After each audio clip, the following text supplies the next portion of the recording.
అందరికీ నమస్కారం. ట్రస్ట్ చేసే సేవకి డొనేషన్ ఇవ్వదలుచుకున్నారా?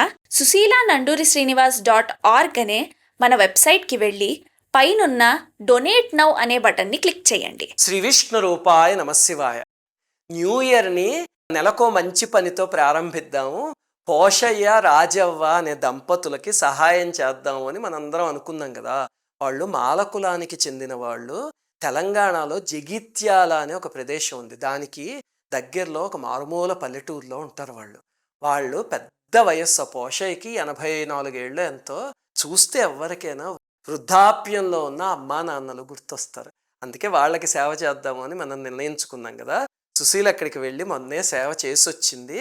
అది ఏమిటి అనేది మీకు ఇప్పుడు వివరిస్తాను. ఎందుకంటే మన అందరం న్యూ ఇయర్ ప్రారంభంలో చేసిన అద్భుతమైన సేవ అది. అది 10 విధాలుగా చేసాం. బాధాకరమైనది ఏమిటంటే సుశీల అక్కడికి వెళ్ళగానే ఆ రాజవ్వ పట్టుకుని ఏడ్చేసింది. ఎక్కడో మారుమూలు ఉంటున్నారు, ఎవరు రారు, ఎవరు యోగక్షేమాలు విచారించరు, పిల్లలు లేరు. చెప్పాను కదా గత వీడియోలోను. వెళ్ళేసరికి పట్టుకుని ఏడ్చేసింది. అసలు ఆ వీడియో చూసి నాకు కూడా ఎంతో బాధేసింది. అసలు మనం బయటికి వెళ్ళాలే కానీ సమాజంలోకి ఎన్ని నిస్సహాయమైన జీవితాలు ఉన్నాయో గుర్తుపెట్టుకోండి. మన ఇంట్లో కూర్చుంటాం, ఆర్గ్యుమెంట్స్ చేసుకుంటాం, చిన్న చిన్న వస్తే వాటికి పెద్ద పెద్ద ఆర్గ్యుమెంట్స్ చేసేసుకుంటాం, చిన్న కష్టాలు వస్తే ఏవో అనుకుంటాం. మారుమూలలకి వెళ్ళండి, ఎంతో బాధపడుతున్న వాళ్ళు, ఒక చిన్న ఆప్యాయమైన మాట కోసం వేచి చూస్తున్న వాళ్ళు ఎన్ని వేల మంది కనిపిస్తారో మనకి. సర్లేండి, అయితే సుశీల్ వెళ్ళగానే ఏం చేసిందంటే మొట్టమొదట ఒక సత్యనారాయణ స్వామి ఫోటో కొని పట్టుకు వెళ్ళి వాళ్ళ ఇంట్లో గోడకు పెట్టింది. మీకు చెప్పాను కదా, వాళ్ళ ఇల్లు తడికలి ఇల్లు, అక్కడ పూజా మందిరం అలాంటివి ఏమీ ఉండవు. అసలు మనం ఆ ఇల్లు గురించి ఆలోచిస్తే వాళ్ళు మొట్టమొదట మాకు ఇది వద్దండి, మాకు తిండే గడవట్లేదు, మాకు పెన్షన్ ఇవ్వండి, డబ్బులు ఇవ్వండి అని అడిగారు కదా. అందుకని ఇల్లు విషయంలో మనం ఏం చేయలేదు. చేసిన పని ఏమిటంటే సత్యనారాయణ స్వామి ఫోటో తీసుకెళ్ళి అక్కడ పెట్టి ప్రార్థించి, స్వామి ఇక్కడి నుంచి వృద్ధాప్యంలో ఉన్నారు వీళ్ళిద్దరికీ బిడ్డలాగా నువ్వు అమ్మవారు ఉండి మీరు కాపాడండి అని చెప్పి ప్రార్థించింది. తరువాత మనం చేసిన 10 మంచి పనులు ఏమిటో ఇప్పుడు చెప్తా. మొట్టమొదటిది ఏమిటంటే మన ట్రస్ట్ వీళ్ళకి నెలకి 4,000 పెన్షన్, 4,000 రూపాయలు ఇద్దాము అని నిర్ణయించింది. మీకు చెప్పాను కదా గతంలో, పోషయ్యకి 2,000 రూపాయలు మాత్రమే వస్తున్నాయి, రాజవ్వకి రావట్లే. అంతా 2,000తోనే వాళ్ళు చాలా కష్టంగా జీవితాన్ని ఈడ్చుకుని వస్తున్నారు, చాలాసార్లు తిండి కూడా ఉండట్లేదండి అని బాధపడి చెప్పారు. అందుకని ట్రస్ట్ ఏం చేసిందంటే వాళ్ళకి 4,000 పెన్షన్ మంజూరు చేసింది ప్రతి నెల. దీనికోసం 7.7 lakhs ఫిక్స్డ్ డిపాజిట్ చేయాలి ఎస్బీఐలో. చేస్తే కనుక అప్పుడు వీళ్ళకి ప్రతి నెల 4,000 పెన్షన్ పడిపోతుంది. అది ఇదిగో ఇప్పుడే అక్యూములేట్ చేస్తున్నాం. గతంలో మీకు చెప్పాను కదా, మనం విజయవాడలో ఒక అక్కా తమ్ముళ్ళకి చేసాము అని. అది కొన్నాళ్ళు అయ్యేసరికి అక్యూములేట్ అయ్యాక 15.5 ఎంతో వాళ్ళకి ఫిక్స్డ్ డిపాజిట్ చేసాం. ఇప్పుడు ప్రతి నెల 1st తారీఖు రాగానే వెళ్ళి వాళ్ళ అకౌంట్లో పడిపోతుంది. అలాగనే ఇప్పుడు కూడా 7.7 lakhs మనం అక్యూములేట్ చేయాలి. అందుకని ఈ నెల పెన్షన్ ఒక్కటి మాత్రం కొంచెం ఆలస్యం అవుతుంది. వచ్చే నెల నుంచి మాత్రం భగవంతుడి దయ వల్ల అన్నీ సెట్ అయిపోతే 1st తారీఖునే వెళ్ళి వాళ్ళ అకౌంట్లో పడిపోతుంది. అసలు ఆలోచించండి, 7.7 lakhs అంటే మామూలు విషయం కాదు అది. అది ఎలా పాసిబుల్ అవుతోందండి, ఎలా సాధ్యం అవుతుంది అంటే దానికి కారణం పైన భగవంతుడి ఆశీస్సులు, ఇక్కడ ట్రస్ట్ సేవలో పాల్గొంటున్న మీ అందరి కుటుంబాల కారణంగానే అవుతోంది. మీ అందరికీ కూడా అమ్మవారి పరిపూర్ణమైన ఆశీస్సులు ఉండాలి అని కోరుకుంటున్నాను. అలాగనే పెన్షన్ కూడా ఆ రాజవ్వకే ఇద్దాము అని నిర్ణయించుకున్నాం. ఆమెకి జీవితాంతం ఇచ్చి ఆ తరువాతే ఈ ఫిక్స్డ్ డిపాజిట్ని మళ్ళీ వేరే సేవకి ట్రస్ట్ ద్వారా ఉపయోగిస్తాం. అంతవరకు ఆమెకే ఇస్తాం. కాకపోతే ఆమెకి ఇవ్వడం ఎందుకండి, పోషయ్యకి ఇవ్వచ్చు కదా అంటే దానికి ఒక 2-3 కారణాలు ఉన్నాయి. మొట్టమొదటిది ఏమిటంటే సుశీల్ అస్తమాను విమెన్ ఎంపవర్మెంట్ అంటూ ఉంటుంది. చూడండి, చిన్న చిన్న ఆడపిల్లలకు కూడా చదువు కావాలి అంటే వెళ్ళి మొట్టమొదట ఫీజు కట్టేసి వస్తూ ఉంటుంది వాళ్ళు చదువుకుంటానంటే. అది అందుకని స్త్రీకి చేద్దాము అని తన ఉద్దేశం. రెండోది ఏమిటి అంటే అతనికి యాక్సిడెంటే కొన్ని దశాబ్దాలైతే పాపం అన్నీ కూడా ఆ అమ్మాయే చేస్తుంది కదా. అందుకని ఆ అమ్మాయికి ప్రోత్సాహకరంగా ఉంటుంది. అతనికి ఎలాగో 2,000 పెన్షన్ వస్తుంది కదా, అందుకని ఈ 4,000 ఆ అమ్మాయికి ఇద్దాము అని ట్రస్ట్ నిర్ణయించింది అనమాట. ఇది మనం చేసిన మొట్టమొదటి సేవ అక్కడ. ఇంకా రెండో సేవ ఏమిటి అంటే విజయవాడ నుంచి ఒక మంచి బ్రాండెడ్ వాకర్ తెప్పించి అది తనకి బహుకరించాం. ఇంతకుముందు ఒక వాకర్ ఉందని చెప్పాను కదా, అది పాత ఇనుపది. అది పట్టుకోవడం అన్నీ నడవడం కూడా చాలా కష్టమే. పాపం ఏదో చేయించుకుని ఇన్ని సంవత్సరాల నుంచి నెట్టుకొస్తున్నాడు. అలా కాకుండా ఇప్పుడు ఆ పాత దాని స్థానంలో మంచి గ్రిప్, స్పాంజ్ గ్రిప్ అవన్నీ ఉండేలాగా, అలాగే హైట్ ఎంత కావాలంటే అంత అడ్జస్ట్ చేసుకునేలాగా అవన్నీ ఉన్న వాకర్ కొనిచ్చాము. తను మొట్టమొదట ఒక 4 అడుగులు వేసాడు. వేశాక చాలా సుఖంగా అనిపించి అప్పుడు నవ్వాడండి ఆనందంతోనూ. ఆ నవ్వు అలాంటివి ప్రైస్‌లెస్. మేము ఈ సేవలకు వెళ్తూ ఉంటాం గదా! దాని నుంచి ఏమి తెచ్చుకుంటాము అంటే, ఆ నవ్వులు తెచ్చుకుంటాం. మీరు గూడా చూడండి, అచ్చం భగవంతుడు మనందరం కలిసి చేసిన సేవ చూసి సంతోషించి నవ్వినట్టుగా ఉంటుందది. ఇది మనం చేసిన రెండోది. ఇంకా మూడోదేమిటి అంటే, ఒక wheelchair with toilet facility ఉన్నది ఇచ్చాం. ఎందుకంటే, ఆమె ఇన్ని దశాబ్దాలుగా పడుతున్న అతిపెద్ద కష్టం అదే తెలుసు కదా! ఎవరికైనా కష్టమే అది. అందుకని అలాంటిది కొనిచ్చాం అనమాట. ఇప్పుడు మామూలుగా చూస్తే అది మీరు స్పాంజ్ ఉండి వీల్ చైర్‌లా ఉంటుంది. ఆ పై స్పాంజ్ తీసేస్తే దాని కింద ఒక కమోడ్ లాంటిది ఉందనమాట ప్లాస్టిక్‌ది. అది కూడా చాలా మంచి క్వాలిటీది విజయవాడ నుంచి తెప్పించాం. తెప్పిస్తే మాకు ఆనందదాయకమైన విషయం ఏమిటంటే, సుశీల మొట్టమొదటి వాకరిచ్చింది. తర్వాత ఆ వీల్ చైర్ సిద్ధం చేయగానే పోషయ్య నడుచుకుంటూ నెమ్మదిగా ఆ వాకర్‌తో వెళ్ళి తనంతట తనే ఆ వీల్ చైర్‌లో కూర్చున్నాడు. అదే మాకు కావాల్సింది. ఎందుకంటే తనని నేచర్ కాల్స్‌కి తీసుకువెళ్ళడం అవన్నీ ఆమెకు కష్టం గదా! ఇక్కడి నుంచి తనే అలా వెళ్ళి కూర్చున్నాడనుకోండి, ఆమె జీవితం చాలా తేలిక పడుతుంది. అదే మేము కోరుకున్నది. ఆ తర్వాత సుశీల ఏం చేసిందంటే వీల్ చైర్‌లో కాసేపు అటు అటు తిప్పితే తను చాలా ఆనందించాడు. రాజుగారు సింహాసనంలో కూర్చున్నట్టు పొంగిపోయాడు. ఆ మీసాలు అవన్నీను.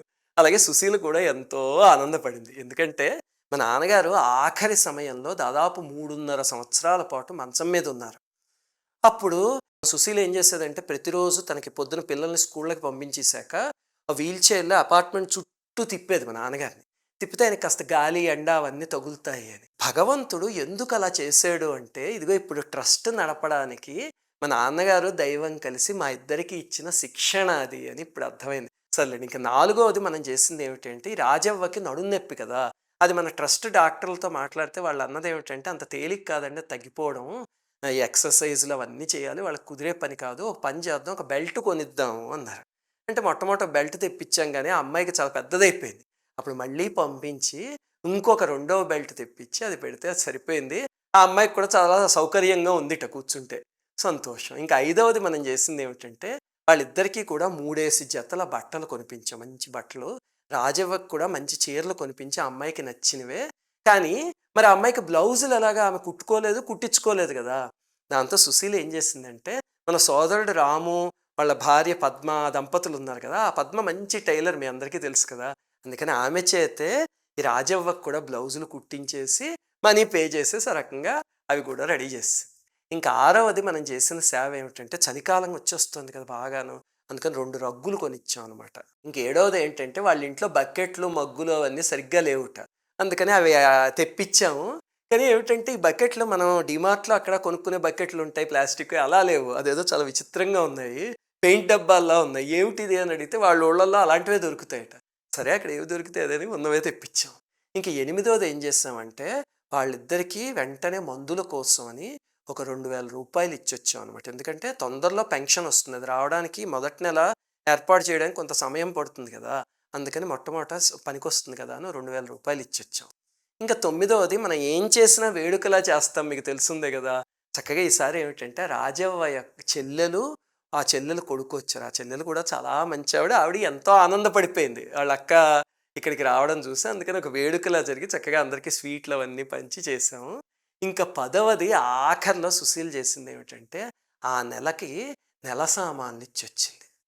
పాపం అది చూడగానే రాజవ్వ భోరు భోరున ఏడ్చేసింది. సుశీల్‌ని పట్టుకుని తన కొంగుకి కళ్ళు అద్దుకుంటూ ఏడిచింది. చూడండి చాలీ చాలని ఆహారం మనకి అబండెంట్ ఫుడ్ ఉంటే మనకు ఆ విలువ తెలియదు.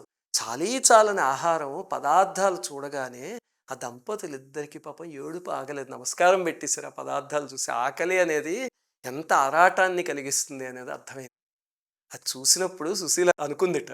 భగవంతుడా ఏ అమ్మా నాన్నలకి ఈ గతి రాకూడదు. శ్రద్ధగా చూసుకునే పిల్లలు ఒక్కళ్ళైనా ఉండాలి అని. అలా అనుకుంటూ బరువెక్కిన గుండెలతో వెనక్కొచ్చింది. వాళ్ళు ఒక మొక్కజొన్న కంకి ఇచ్చారు బహుమతి కింద. ఆ బహుమతినే తీసుకుని వెనక్కొస్తూ ఉంటే ఆ రాజవ్వ ముఖంలో ప్రైస్‌లెస్ ఆనందం చూడండి ఇక్కడ ఎంత సంతోషంగా ఉందో. అమ్మాయి చిన్నపిల్లలు ఎవరికైనా మనం 10 గిఫ్ట్‌లు కొనిచ్చామనుకోండి. ఒకదాని తర్వాత ఒకటి ఇస్తే సంతోషిస్తారు. అలాగే వీళ్ళకి కూడా అవి ఇస్తే ఆ రోజంతా వాళ్ళకి ఎంత ఆనందమయంగా గడిచిందో. అలాగే ఇప్పటిదాకా 2000తో చాలా కష్టపడి ఇద్దరు బతుకు ఈడుస్తున్నారు. మీ అందరికీ తెలుసు కదా! 1000 రూపాయలతో ఏ మనిషి బతకగలరు నెలకి? ఇక నుంచి రూ. 6,000 వస్తాయి. వాళ్ళకున్న 2000 మన ట్రస్ట్ ఇచ్చే 4,000. అలాగే వీల్ చైర్లు, వాకర్లు ఇవన్నీ కూడా ఖచ్చితంగా వాళ్ళ జీవితాన్ని ఇంకా బెటర్‌గా చేస్తాయి కదా! ఇది మనం చేసొచ్చిన సేవ. దీనికి కారణం ఎవరండి అంటే పైనుంచేమో భగవంతుడి ఆశీస్సులైతే ఇక్కడ ట్రస్ట్ సేవలో నిస్వార్థంగా పాల్గొంటున్న మీరందరూ, మీ అందరికీ అమ్మవారి ఆశీస్సులు. సరే ఈ 10 అయిపోయాయి కదా, పోషయ్యకు మాత్రం ఒక కోరిక మిగిలిపోయింది. ఏమిటది? ముందు వీడియోలో చెప్పా, మీకు గుర్తుందా? అదేమిటో రాబోయే వీడియోలో చెప్పను, చూపిస్తా మీకు. మీకు గుర్తుంటే కనుక కింద కామెంట్స్లో రాయండి. సరే ఇంక వీడియో ముగించే ముందు ఒకే ఒక్క విషయం చెప్పి ముగించేస్తా. సుశీల ఇంటికి వచ్చిన తర్వాత నాకు ఈ ఫోటోలు వీడియోలు అవన్నీ చూపిస్తుంటే మాకు బాగా తెలిసిన వాళ్ళు శ్రీ వైష్ణవులే. అలాగే ఆ తల్లి ఇంటికి వచ్చారు, మాకు బాగా కావాల్సిన వాళ్ళు, చాలా మంచి ఆవిడ కూడా. ఆవిడ ఈ ఫోటోలు చూసి ఒక చిన్న మాట అన్నారు. ఏమిటంటే, అదేమిటండి మీరు ఎవరు ముట్టేసుకుంటున్నారు, మీకు పూజ మడి నైవేద్యం అలాంటివి ఏవి ఉండవా అని. నేను గమనిస్తున్నా, సుశీల ఆవిడ మాట్లాడుకుంటున్నారు కదా, ఏం చెప్తుందో చూద్దామని. సుశీల ఒక నవ్వు నవ్వి ఒక మాట అంది. అండి మీ దగ్గరికి ఎవరైనా ఒక సాధువు ఒక మహర్షి వచ్చి విష్ణుమూర్తి లక్ష్మీదేవి ఈ పోషయ్య రాజవ్వ రూపంలో చాలా రహస్యంగా మంది మభ్యపెట్టడానికి ఆ రూపాలు తీసుకుని లక్ష్మీనారాయణులు వచ్చారు అని చెప్పారనుకోండి, ఎవరో ఒక మహర్షి వచ్చి మన చెవిలో చెప్పారు అనుకున్నా, లేకపోతే ఒక మహనీయుడు వచ్చి, వెంటనే మీరు వాళ్ళది మాల కులమా బ్రాహ్మణ కులమా అలాంటివి చూస్తారా, వెళ్ళి గట్టిగా పట్టేసుకుంటారా అని అడిగింది. అడిగితే ఆవిడ, ఎందుకు పట్టుకోండి, లక్ష్మీనారాయణులు వస్తే పట్టుకోకుండా ఉంటామా, ఏ రూపంలో వచ్చినా తెలిస్తే వెళ్ళి పట్టేసుకుంటాము అని. అప్పుడు సుశీల్ చెప్పింది ఏమిటంటే, మేము అందరిలోనూ అలాగే లక్ష్మీనారాయణలో పార్వతీ పరమేశ్వరులను చూడటం ప్రాక్టీస్ చేస్తున్నాం. అది వాళ్ళల్లో నిజంగా వాళ్ళు కనిపించడం అనేది ఎప్పుడో ఎన్ని జన్మలకో వచ్చే, ఏ రమణ మహర్షికో వాళ్ళకో అందరిలోనూ భగవంతుడు కనిపిస్తాడు. మనకు ఆ స్థాయి రాకపోయినా కనీసం ప్రయత్నించవచ్చండి. నండూరి గారు ఎన్నో వీడియోల్లో పాణరాళ్వార్ గురించి చెప్పారు, నందనార్ గారు అని ఒక నాయనార్ గురించి చెప్పారు. ఆ కథలన్నీ విని ఊరికే వదిలేయడం కాదు, అవి మనం ఆచరించాలి కదా. గుర్తుపెట్టుకోండి, మా ఇంట్లో పూజలు చేసేటప్పుడు మేము మడి తడి ఆచారాలు అవన్నీ పాటిస్తాం. మా గడపలో మా కులాలు మా ఆచారాలు పూజలు పురస్కారాలు అన్నీ ఉంటాయి. కానీ గడప దాటి బయటికి వెళ్ళినప్పుడు మాత్రం మానవులము ఎదురుగుండా ఉన్న వాళ్ళల్లో ఉండేది భగవంతుడు అనే స్పృహతోనే సేవ చేస్తామండి. అప్పుడు అలాంటివి ఏవి నాకు అనిపించదు. మళ్ళీ పూజ చేసుకునేటప్పుడు చక్కగా స్నానం మడి అవన్నిటితోనే పూజ చేసుకుంటాను, అది తేడా. ఎందుకండి ఇప్పుడు ఇదంతా చెప్పారు ఈ ఆఖర్ల సంఘటన అంటే, ఎందుకో చెప్పాలనిపించింది, ఎందుకు చెప్పా. శ్రీమాత్రే నమః. అందరికీ నమస్కారం. సుశీల నండూరి శ్రీనివాస్ చారిటబుల్ ట్రస్ట్ చేసే సేవకి డొనేషన్ ఇవ్వదలుచుకున్నారా? అందుకు 2 మార్గాలున్నాయి.